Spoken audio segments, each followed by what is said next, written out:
Assalamualaikum warahmatullahi wabarakatuh. Perkenalkan, nama saya Fiarista, NPM 77.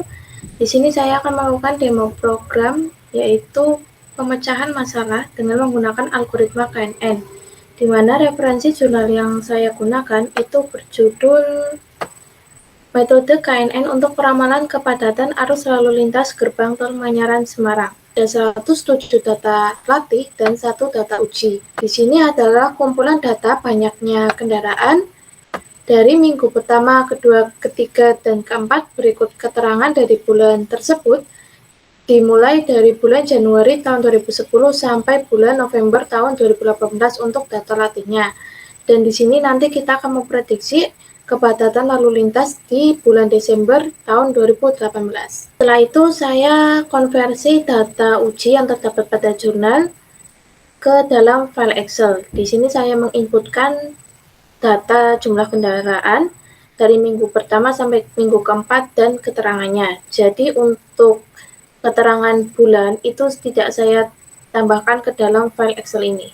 Selanjutnya, file Excel tadi kita akan upload ke dalam Google Colab sebagai file data latihnya.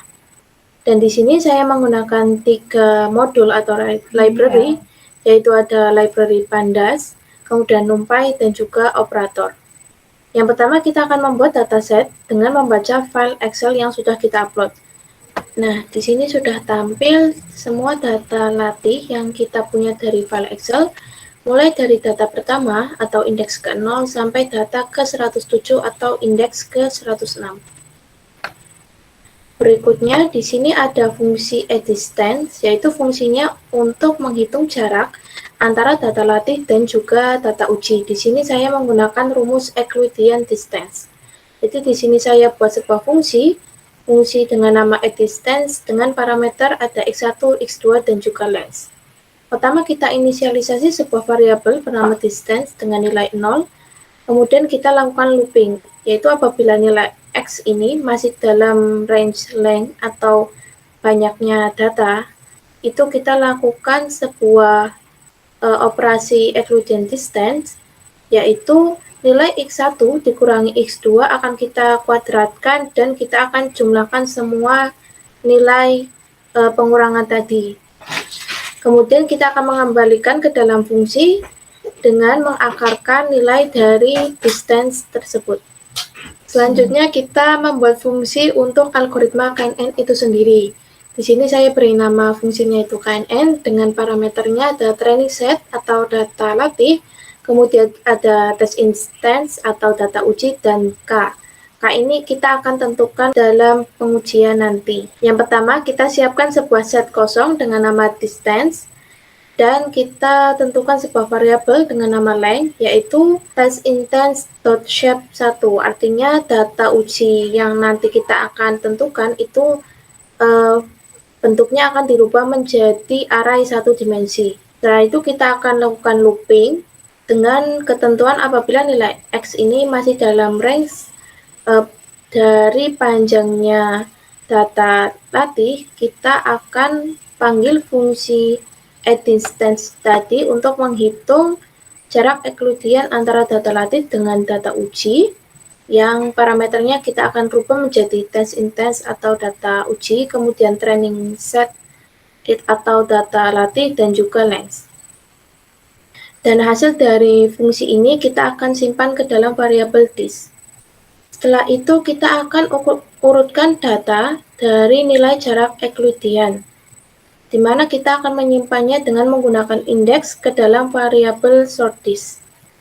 Setelah itu kita akan mengambil data terdekat dengan ketentuan K yang kita inisialisasi. Misalkan K-nya 5, maka kita akan mengambil 5 urutan teratas dari nilai jarak atau data yang memiliki nilai jarak terkecil dari variabel sortDis tadi. Langkahnya yaitu pertama kita siapkan sebuah array kosong dengan nama neighbors, kemudian kita lakukan looping, yaitu apabila nilai x ini masih dalam range k atau tetangga terdekat yang kita tentukan, misalkan 5. Jadi apabila nilai x ini masih dalam range nilai 5, maka kita akan lakukan sebuah looping untuk menambahkan nilai jarak tadi ke dalam array neighbors menggunakan fungsi append.